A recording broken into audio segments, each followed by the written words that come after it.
मधुबन वाले, दुनिया की आफतों से करके कृपा बचा ले, करके कृपा बचा ले। दुनिया की आफतों से करके कृपा बचा ले, करके कृपा बचा ले। मदमोह के नशे में जो खेल खेल डाले, जो खेल खेल डाले।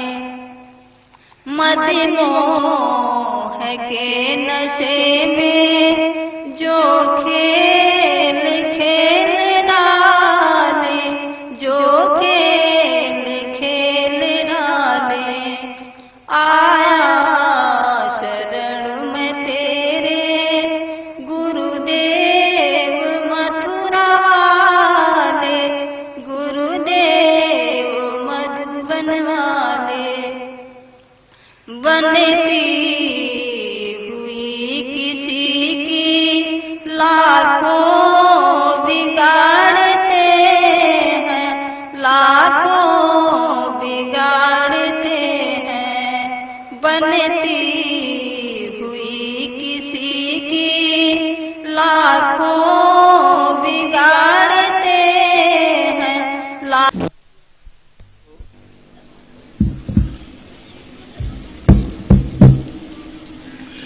अभी 7 बजे का टाइम है। एक प्रार्थना और करता हूं। दोनों आंखों के दरवाजे पर ये सूरज जीवात्मा रू बैठी है। यहां तो किसी को मालूम नहीं कि हमारे सबके पास दरवाजा है। किसी को पता नहीं है कि हमारे सबके पास आंख है, तीसरी आंख है, तीसरा नेत्र सबके पास। कोई छोटा हो, कोई बड़ा हो, कोई अमीर हो, कोई गरीब हो, किसी जात का इससे क्या मतलब। सबके पास तीसरी आंख। और किसी को ये नहीं मालूम है कि सबके पास कान है। जब कुछ किसी को जानकारी हो तो सब कुछ सुने समझे। और किसी को भी मालूम नहीं कि उस जीवात्मा में नाक का है, एक नाक। तो बड़े ध्यान से ये घाट है, ये दोनों आंखों के सामने घाट है। खोजरी पिया को निज घाटों में,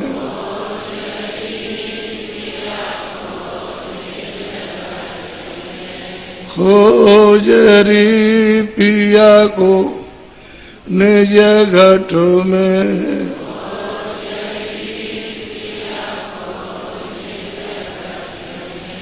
जो तुम्हें पिया से मिलना चाहो,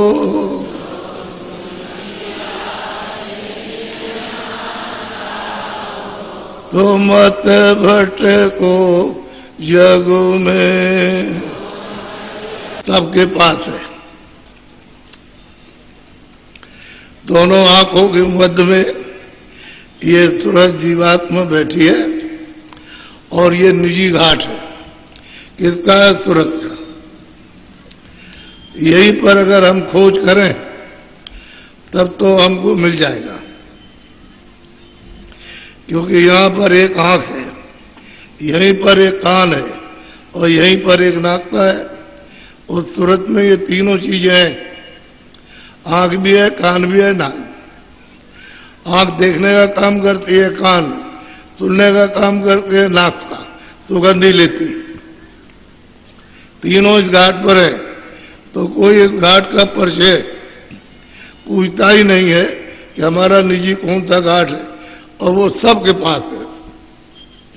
छोटे बड़े अमीर गरीब हों, किसी जात को उनके उससे कुछ नहीं, सबके पास घट है। जब कभी भी पिया मिलेगा तो इधर जब आंख खुलेगी, इधर कान खुलेंगे, तब पिया का साक्षात्कार दर्शन, मालिक का दीदार होगा। और जब तक आप इधर उसको नहीं खोजेंगे, इधर तलाश नहीं करेंगे, आंख नहीं खोलेंगे, कान नहीं खोलेंगे, तो एक नहीं 1000 बरस आपके जुग के जुग चले गए और अभी तक कुछ नहीं हुआ। जब से मालिक के यहां से आए हो अभी तक वापस नहीं गए, यही भटका खा रहे। चारों खानों में 84 लच्चोनी और नरकों में यहीं पर बराबर भटका खा रहे हो। आप अपने घर नहीं जा सकते। आपका घर सदा अस्थायी है। जो वहां पहुंच जाता है उसका फिर कभी न जन्म होता है, न कभी मरण होता है, न वो यहां कभी आता है। जो पहुंच गया अपने आनंद के सागर में, अपने ज्ञान के शक्ति के सागर में, वहां जाकर के उसका रूप हो गया। ये जितने भी महापुरुष आए सब इसी घाट से सबके सब गए। तुम कितने बार रामायण पढ़ते हो? मूंदेव नैन त्रिशत में भयो। मैंने अपनी आंख बंद की तो सामने एकदम से रोशनी रोशनी हो गई, तो मैं उस प्रकाश में ठंडा हो गया, शीतल हो गया। मूंदो नैन त्रिशत में भयो, पुंजितवत उसलपुर गयो। बाद में मैंने जब सामने देखा तो कौशलाधीश राम, जिसको गाड कहते हैं, खुदा कहते हैं, उस सामने दिखाई दिए।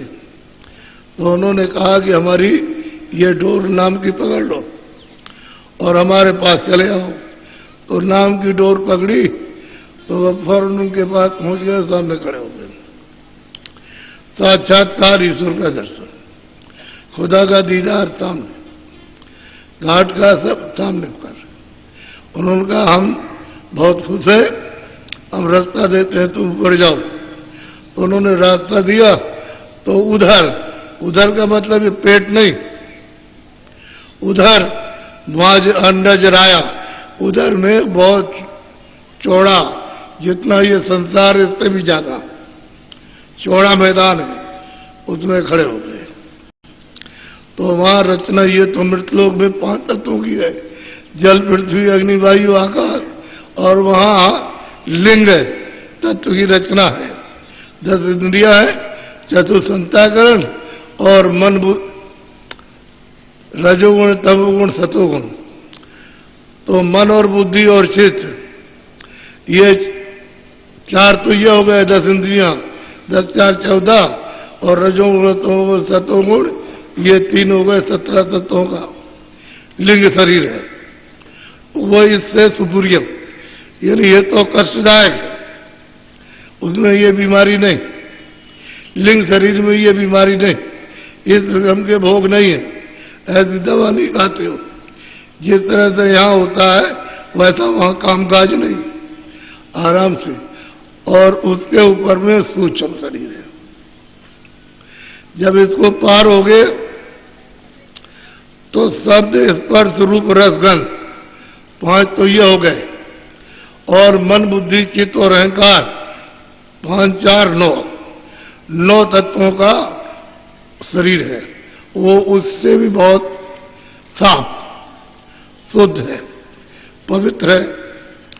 इसमें इंद्रिया नहीं, उसमें है रजोगुण तमोगुण सतोगुण नहीं, ये छूट जाएगा। बस शब्द स्पर्श रूप रसगंध और मन बुद्धि चित्त और अहंकार उस सूक्ष्म शरीर में। और सूरज जब उधर परे जाएगी तो फिर 5 तत्वों का शरीर है, शब्द स्पर्श रूप रसगंध, और न वहां मन है, न बुद्धि है, न चित्त, न अहंकार। और वो जब ऊपर उधर उतरेगी तो उसके ऊपर कोई शरीर नहीं, तो शब्द रूप हो जाती है। यही जो आंखों के पीछे ये बैठी हुई है तुरंत जीवात्मा, इसको रूह कहते हैं, सोल, यही फिर शब्द रूप हो जाएगी। शब्द ही शब्द मिलकर, शब्द में मिलकर के शब्द रूप हो गई। अब इसके ऊपर में कोई मोटा तत्व नहीं है, यहां लाने का कोई मोटा तत्व नहीं, उसमें ये मिल गई। और वहां मानसरोवर में इस संसार के करोड़ों गुना क्या, अरबों गुना बड़ा मानसरोवर तालाब है। कह तो तालाब में लेकिन अरबों गुना बड़ा, उसमें सब सूरतें स्नान करती हैं। वहां जो रहती हूं तो रहती है, लेकिन वो सब हंस रूप में रहती। जब स्नान किया तो इसी सूरत का जो दोनों आंखों के पीछे बैठी, इसी सूरत का, इसी जीवात्मा का, इसी रूह का 12-12 ईश्वर से यानी खुदा से ज्यादा प्रकाश हो जाता है, 12 गुना ज्यादा रोशनी, 12 गुना ज्यादा लाइट इस सूरत की हो जाती है जो यहां आज बैठी है। ये तत्वों में लाकर कमजोर कर दी गई और प्रकाश इसका बढ़ गया, प्रकाश बढ़ गया इसका, और फिर बिल्कुल एकदम छोटी हो गई।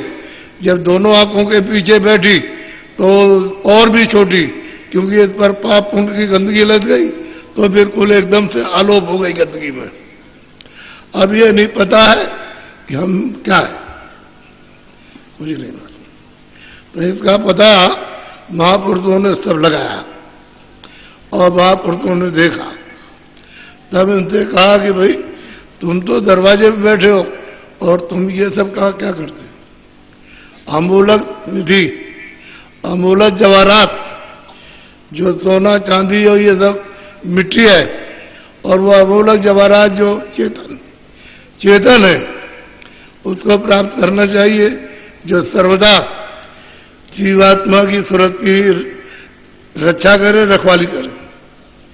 तो अपने को पता ही नहीं, इसमें लगे हुए, काम में, क्रोध में, लोभ में, मोह में, आशा में, तृष्णा में, इसमें काम, लोभ, अहंकार, इसमें फंसे पड़े हो। यही खाने पीने में इसी में ढूंढते हो कि इसको गाली देंगे तो इससे मिल जाएगा, इसको मार देंगे तो इससे कुछ मिल जाएगा, और इससे कुछ ले लेंगे तो कुछ मिल जाएगा। यही सब आनंद की खुराक फिराक। लेकिन यहाँ कुछ भी खुराक लो और कुछ भी मतलब ये उपाय करो, यहां है ही नहीं। बहुत आपने आंखों से देखा, लेकिन फिर भी तमन्ना होती है और मिले देखने को। यहां तो अच्छा नहीं है, लेकिन और जगह अच्छा होगा। सुनने को आप बहुत गाने बजाने आपने सुने, लेकिन उसमें कुछ है नहीं, तो आपकी इच्छा होती और बहुत तरह के आपने यानी व्यंजनों के स्वाद लिए, लेकिन अभी तक यही कामना है कि और जगह कहीं है। हर तरह की आपकी वासना चारों तरफ दौड़ रही है, वहां मिल जाएगा वहां, लेकिन कहीं भी दौड़ोगे यह लहर है, वो आनंद नहीं है। आनंद जब मिलेगा अपने निजी घाट पर दोनों आंखों के पीछे आकर यहां बैठोगे और यहां से शुरू करोगे, तब मिल जाएगा। वो भी आपके साथ कोई जानकार चाहिए, जो जानने वाला, ऊपर जाने आने वाला, वो तो ले जाएगा, और जो जानता नहीं हो कुछ नहीं करेगा। तो आपको तो बगैर मांगे और बगैर इच्छा जगे हुए, और आपको तो मतलब घेर घार कर, और ये जबरदस्ती दिया जा रहा कि तुम अपनी चीज ले लो, अपना धन ले लो। यानी आपकी इच्छा नहीं थी, ये नहीं जानते थे कि हम क्या चीज हमको मिलेगी, कुछ नहीं, और तुम कुछ लेने भी नहीं आए थे। ऐसे आए सुनकर के क्या कि हमारे कष्ट दूर हो जाएंगे, तकलीफ दूर हो जाएगी, बाबा जी के पास जाएंगे, कुछ आशीर्वाद, कुछ दुआ मिल जाएगा। दुआ आशीर्वाद तो सब मिल जाए, लेकिन तुम आशीर्वाद लेते कब हो, दुआ कब लेते हो? दुआ अगर तुम्हें मिले तो फेंक देते हो, तो फिर तुम्हारे पास तो कुछ रहता नहीं। जब तुमने फेंक दिया तो फिर क्या रहेगा?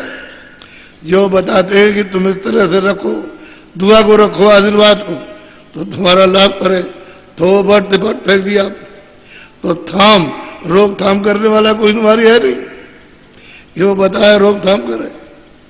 इसलिए जो चाहते हो वो करते हो। एक मजदूर है, मजदूरी करता, मालिक आया, उसने कहा देखो ये काम है, ये आप दिन में कर देना, क्या जी बात। वो तो चला गया, तो अपना बस चुपचाप अपना बैठा सोया। शाम को जब मालिक आने को हुआ तो पड़ुआ उठाया, खोदने लगा। उसने कहा, भाई हम तो तुमको काम दे गए थे तो तुमने तो कुछ नहीं काम था, जितना हमको उतना किया। यानी चोरी की, झूठ बोला, धोखा दिया, काम चोरी, और कहता पैसे दे दिए पूरे, पैसे में कोई कमी नहीं, काम कुछ नहीं। तो अब चोरी की भावना, काम चोरी की, लोग सबके सब करने लगे कि ये हम नहीं करें, पैसे पूरे चाहिए। तो बताओ बरकत तुमको कैसे मिलेगी, दुआ कैसे मिलेगी? जब आप काम नहीं करते हो और चाहते हो कि हमको पूरा मिल जाए तो कैसे मिलेगा? अगर मिल भी जाएगा तो तुम्हारा खत्म हो जाएगा, उससे तुम्हें लाभ नहीं मिलेगा। तो ईमानदारी मेहनत के साथ, तो आपने काम तो छोड़ दिया, अब बरकत नहीं मिल रही, तो महात्मा किस बेसिस पर, किस आधार पर आपको दे? रखने का तुम्हारा जो बर्तन है वो तो रखने का है ही नहीं, बर्तन तो आपने बहुत ही अति गंदा कर दिया, तो उसको थोड़ा मांजने की जरूरत है। तो जब आप जानते ही नहीं कि कहाँ की मजाई करे, सफाई करे, तो कैसे? तो अतिशय रगड़ करे जो कोई ना, दरवाजे पर बैठ करके अतिशय रगड़ करे जो कोई, अनल प्रगट चंदन से हो।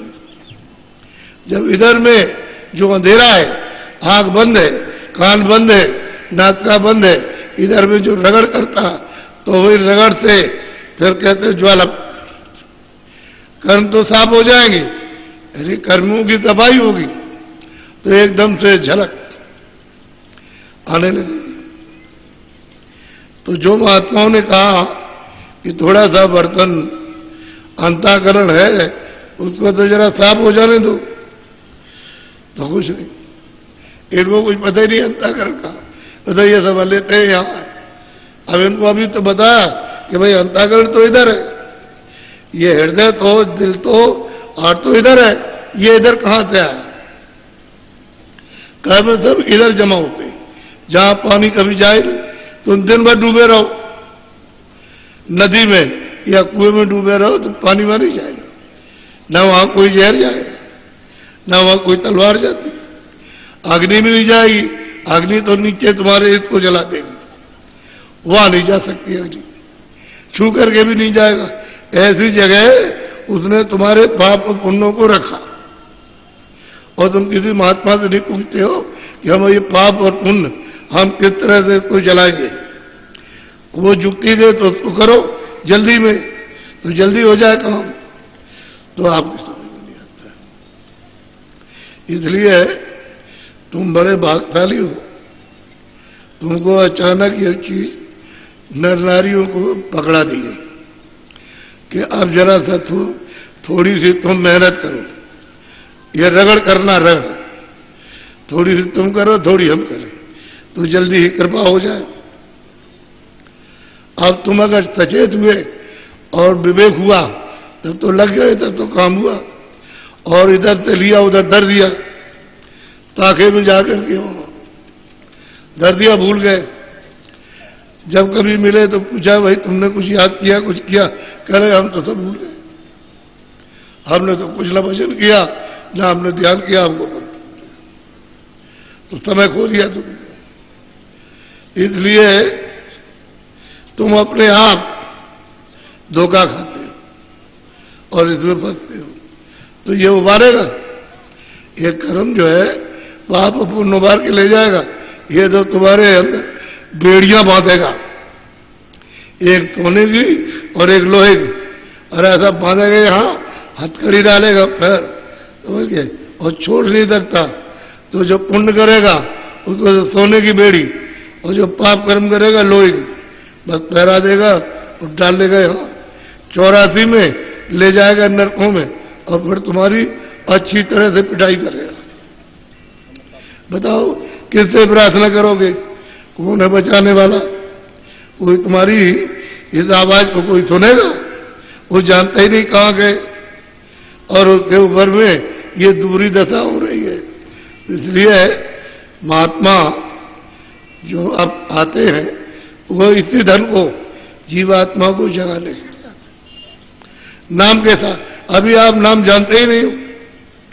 नाम जो बोलता हो, नाम आवाज देता है, कहता है भाई हम तो तुमको बुला रहे, तुम हमारी आवाज को सुनते ही नहीं हो, और जब सुनने लगो तो आवाज सुनाई देने लगे, और फिर सब तुम्हारी कानों के साथ, आंखों के साथ में प्रकट हो जाए, और तब कहोगे हमको ऐसी अद्भुत वाणी जो हमने कभी कल्पना भी नहीं की कि ये हमको सुनने को मिलेगा, और वो मिलने लगी।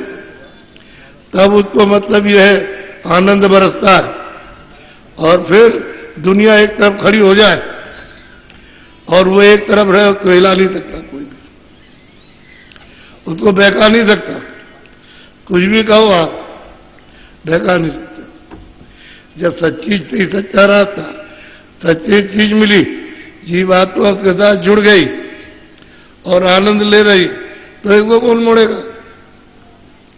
कोई नहीं। एक देवी घर में भजन करके उसका पति कहीं गया और रह गया, अब वो भजन करने लगी, और उसको जब होने लगा तो कहेगी तुम क्या करती हो ढोंग? अरे हम ढोंग नहीं करते, तुम चले जाओ, जो हमको मिला तुम भी ले आओ। हमको तुम अपनी बुद्धि से समझते हो ढोंग है, तो हम ढोंग ही है, तो हम छोड़ नहीं सकते। तुम अभी चले जाओ, हमको कोई कम नहीं। अगर तुमको कुछ लेना है तो वहां चले जाओ और वहां जाके ले आओ, जो हमको मिला वो आपको मिल जाएगा। वहां कोई इनकार थोड़ी है। अगर हमारे लिए दरवाजा खुला तो तुम्हारे लिए भी खुला रहेगा। तब चुप हो गया, चुप हो गया, फिर नहीं बोला। तो कोई सत्संगी आया, उसने कहा अरे ऐसे बोलना बालना नहीं तेरा बड़ा भारी नुकसान हो जाएगा। इसको परमार्थ की दौलत मिल रही है, ये तेरी बात क्या सुनेगी? ये कुछ नहीं सुनेगी। इसके ऊपर नशा चढ़ गया। तो कहने का मतलब यह है, दुनिया एक तरफ और वो एक तरफ, वो हिला डुला सकता। जब वो देख रहा, सत्य सत्य को देख रहा, उजाले में खड़े होकर के, तो उसको कोई धोखा दे सकता है? आप तो अंधेरे में, कल्पना में हो, इसमें ये होगा है और कुछ नहीं, इसी में बंधे हुए। और वो देख रहा बेचारा, जिसकी आंख खुल गई, कान खुल गए, उसको किसको मोड़े?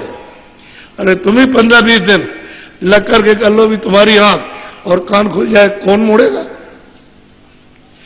इसलिए महात्मा जो देते हैं तुम्हारे भले के लिए देते हैं। हम तो सब स्थानों पर, जितने भी लोग वहां स्थानीय, इन काफले वालों से कहा कि तुम मैदान में नहीं बैठोगे, तुम अपनी गाड़ियों के पास दूर रहोगे, वहां बैठ के सुनो गाड़ियों के पास, मैदान में स्थानीय जनता को आने दीजिए। इन सब लोगों ने पूरा पूरा पालन किया, स्थानीय जनता को पूरा मौका दिया, और इतनी जनता आई सब स्थानों पर, इतनी आई कि सब लोग ये कहते हैं कि आज तक ये सारी जिंदगी हो गई, हमारे सामने कभी ऐसा नहीं मिला, और ये मतलब आगे भी नहीं मिल रहा। जहां देखिए वही, जहां देखिए वही सभी, यहां भी यही कह रहे हैं। यानी यहां भी आज 34 दिन है, 34 दिन है, हमने किसी दिन छोड़ा नहीं। पूरा मतलब यह है कि आगरा से शुरू किया, फतियाबाद, और फिर मुरैना, ग्वालियर और भिंड, दतिया, चले गए टीकमगढ़, छतरपुर, दमोह, पन्ना, कटनी, आपके मतलब मैयर, सतना, रीमा, शहडोल, सीधी, ये सब जितना भी किया, 2-3 शहर छोड़कर बाकी सब देहातों। और कहां से जनता आई वो किसी को पता नहीं, कैसे भाग के आई। यानी ये किसी को नहीं मालूम कि सड़कों पर कतार लगी है, वहां हाथ जोड़े बच्चे छोटे छोटे और पुरुष स्त्रियां ऐसे खड़े। ये है इस काफले के दृश्य को दर्शन देने के लिए ये सबका। और स्थान पर 40 किलोमीटर इधर, 40 इधर, 40 इधर, 40 इधर। कहां से आ रहे हो? कह लगे मैं 25 किलोमीटर से पहाड़ों से आ रहा हूं। ये सब पहाड़ों से आ रहे हैं, कोई इधर से आ रहा, कोई इधर से, और एकदम से समय से 4 बजे के पहले एकदम भर गया, जैसे ही भर गया। इसी तरह से कहीं भी कोई चीज खाली नहीं। और ये हमारे जो 7 काफले वाले, ये इनको ये नहीं था कि बाबा जी ने कहा कि अब कि हम तुमको दिखाएंगे, ये नहीं था। अब ये चक्कर में तो इनका तन, इनका मन, इनका धन अब की बार सब सफल हो गया। और खुशी इनको हुई कि मैं दौड़ा कर रहा हूं, मैं मतलब साथ साथ, और यहां जमीन में लेटता हूं, और मतलब यह है कि कहीं पानी नहीं है तो कहीं पेड़ नहीं है, इस तरह से। और ये एकदम लगे रहे, छोड़ा किसी ने। ये बराबर 24 दिन, यानी मतलब कल तक चलते रहे। आज गए नहीं तो सुबह 5 बजे निकल जाते, सब चले जाते। 3 बजे घंटी बजती है, सब नहा धो करके सब तैयार होकर के बस। तो ये तो मैंने आपको सूक्ष्म और जो बातें वहां की, वो तो मतलब ये कि आप क्या कहेंगे, इनकी बात तो सुनिए। ये जो है, ये जो आए हुए, आप हमसे क्या पूछते हो? ये सामने जो बैठे हैं, ये इनसे पूछिए। असली है चीज कि अब की बार लोगों को मिला, बहुत लोगों का लाभ हुआ, फायदा हुआ। एक आदमी आया बंदूक लेकर के कि हम डकैत हैं। तो हमने कहा भाई तुम कोई भी, हमसे तो कोई मतलब नहीं, लेकिन आज सत्संग सुन लो। कह लगे मैं इसीलिए आया, और मैं बंदूक लेकर के जाता हूं, खाली मैं कहूंगा कुछ नहीं, ऐसे घुमा दूंगा तो यहां सब आ जाएंगे। हमने कहा नहीं, उनके आने की जरूरत नहीं है, आप आना, आप यही बैठे रहो। और आपने कहा कुछ नहीं है, यही बैठे रहो और फिर उनको देखना यहां। ऐसा नहीं मत करो कि हम चले जाएंगे तो हमारी वजह से आए, नहीं, आप मत जाओ। खेलेगा अच्छी बात। तो वहां रहा, और एकदम से जब भीड़ आई तो हमने पूछा उनसे, हमने तुम्हारी वजह से आए, तुम गए थे बुलाने? चले हमने गए। तो फिर कैसे आए? तुम ईश्वर के मतलब काम में दखलंदाजी कैसे कर सकते हो यार? तो कह लगे ये बंदूक रखी, अब आप एक काम करें, ठीक करो। जब सत्संग सुन लिया और उसको नामदान दिया और बताया, उसको कह लगे ये बंदूक धरी, अब नहीं करना, नहीं तो ऐसे बंदूक दिखाया ऐसे करके। तो बताइए आप, लोग जो है अपने दुष्कर्म को जब समझ आती है और दया होती है, सहयोग मिल जाता है, छोड़ देते। बहुत छोड़ा, 1-2 करोड़ों आदमी। मैंने जो कर्नाटक में जो दौड़ा किया, वो इसी तरह से भी कर्नाटक में काफिला गया तो 2 ही जिले छूटे हैं, वो भी एक चलते में एक गांव तो पड़ गया था, लेकिन बाकी सब जिले किए पूरे। 2 जिले छूटे, उसमें एक कोने पर एक गांव पड़ गया। तो मैं 2 जिलों को मानता हूं। ऐसा सघन दौड़ा किया कि वहां बचा कोई नहीं है, जितने लोग सब सुनने आए। तो ये जो किया है सब जगह पर, तो आपको तो मालूम नहीं, आपको पता नहीं। तो इसलिए ये जीवात्मा इधर बैठी है, ये उसका निज घाट है, और वो सुगम है, बहुत सहज है, बहुत आसान है, सरल है। और कलयुग में नाम को जल्दी से यानी जगाओ और उसको सुनने लगो, उसको पकड़ो, तो गाय गाय नर उतरे पारा। जब उसको पकड़ोगे, नाम को, आवाज को पकड़ोगे, शब्द को पकड़ोगे, साउंड को पकड़ोगे, वो बाजा बज रहे, उसको पकड़ोगे, घंटे और घड़ियाल तुम्हारे मनुष्य रूपी मंदिर में ये घमासान बज रहा। जब वो सुनने लगोगे तो ये सब भूल जाओगे, ये सब भूल जाओगे, घमासान बज रहा। ये मंदिर है, ए बच्चे बच्चियों, मनुष्य शरीर मंदिर है, ये पुरुषों का, देवियों का मंदिर है। इसमें बैठ करके 24 घंटे घंटे घड़ियाल, तमाम झांझ मजीरा और तमाम आरती और कीर्तन 24 घंटे यानी देववाणी और उसकी ब्रह्मवाणी, ये आयतें और कलमा तमाम होता रहता है। इधर जब थोड़ा मंजन करो इसका तो रगड़ से साफ हो जाए।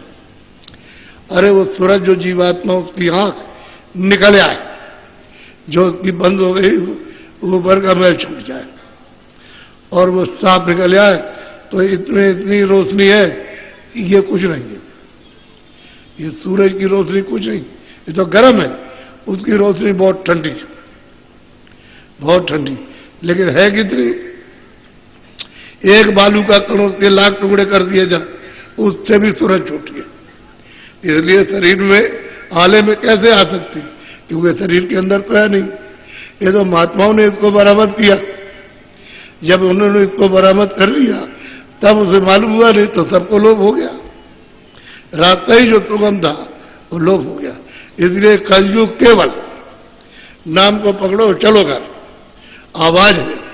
ये नहीं कि मुंह से कहते हैं कि हम कोई नाम कहो कुछ कहो कीर्तन करें, तो इससे नहीं, अंदर में जीवात्मा से उसको सुनो पकड़ो चढ़ो और चलो घर पहुंचो, उससे इससे नहीं।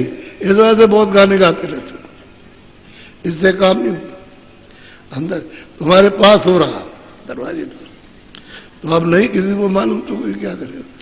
अब तो हम बता करके आए, 2 लोग यहाँ अभी आए, कर्नाटक से भी आए, महाराष्ट्र से भी आए कि चलो सत्संग सुने आगे। 2 दिन का ही मिल जाए, एक ही दिन का मिल जाए सत्संग, 2 ही घंटे का मिल जाए, लौट जाएंगे। तो इतनी दूर से आए और एक दिन रहे और वापस चले गए, तो अपना सौभाग्य समझते कि हमको दर्शन हो गया और हमको सत्संग मिल गया। और उनको मिल रहा, जब प्राप्त कर रहे तब तो दौड़ेंगे ही। इसलिए आप बड़े सौभाग्यशाली, बहुत उत्तम भाग आपका जा गया कि सत्संग भी आपको, अभी तो हमने कुछ नहीं सुनाया, आपको सिर्फ संकेत दिए। सत्संग सुनाने में थोड़ा सा सुनने वाला जो होगा थोड़ा ठहर के सुनेगा, क्योंकि अगर सत्संग सुनाए तो हजम नहीं होगा। क्योंकि जब कोई चीज, बच्चा जो बैठा है, एक बच्चा 8वें 10वें में पढ़ रहा, उसको अगर BA की किताब बताइए तो उसको क्या समझ में आएगा। यह अध्यात्मवाद है, ये मतलब ये अंदर का राज है, रहस्य है। इसको अगर सुनाने लगे और आपने कभी सुना नहीं तो आपको क्या मालूम, ऐसे बैठे रहे कुछ नहीं। तो उतनी बात कही गई जितनी आप उसको हजम करें और उसको पकड़ लें, उतना आपके सामने कहा, ज्यादा नहीं कुछ कहा। ये किसी के पास नहीं। तभी तो मैं कहता हूं कि भाई घर बार छोड़ना नहीं, ये घर ही में पार हो, घर ही में कर लो, घर ही में घाट ढूंढ लो, घाट में बैठ जाओ, सूरज का मंजन करो, आंख खोल लो, कान खोल लो, घर ही में नाम पकड़ लो और घर ही से रह करके पार हो जाओ, निकल जाओ अपने देश में। लेकिन ये समझकर कि मैं बाहर जाऊंगा भजन करूंगा, तो भजन नहीं हो सकता। बाल बच्चे काम धाम छोड़ करके घर के बाहर चले जाओगे, तुमको कभी परमात्मा मिलेगा ही। इसलिए ये रहो, घर बैठे मिलेगा, रास्ता भी मिलेगा, बताने वाला मिलेगा और कराने वाला, और रास्ते पर चल दो तो काम बन जाएगा। इसलिए तो मैं तो बैठ गया था कि सुबह क्यों खराब समय किया जाए, कुछ इनको सुनाया जाए, कुछ सुना दिया जाए। तो आप इतनी बात हमारी जगड़ के पकड़ के रखो कि जो भी कर्म करोगे अच्छा बुरा, तो अच्छे का तो आपको फल पहले नहीं मिलेगा। इसको समझ लो कि जैसे पुण्य किया और पाप किया, तो पुण्य का फल पहले नहीं मिलेगा, जमा रहेगा। पहले जो आपने पाप किया है उसको पहले भोगो, उसकी सजा पहले, चाहे वो पशु पंछी में ले जाए, कीड़ों में ले जाए, जल के चीजों में ले जाए, चाहे नरकों में ले जाए, वो पहले भोगना। और जब वहां कट जाए तब फिर आकर के फिर आपको ये पुण्य का फल मिलेगा। हिसाब करने वाला जितने आजादी दी है वो बहुत होशियार है।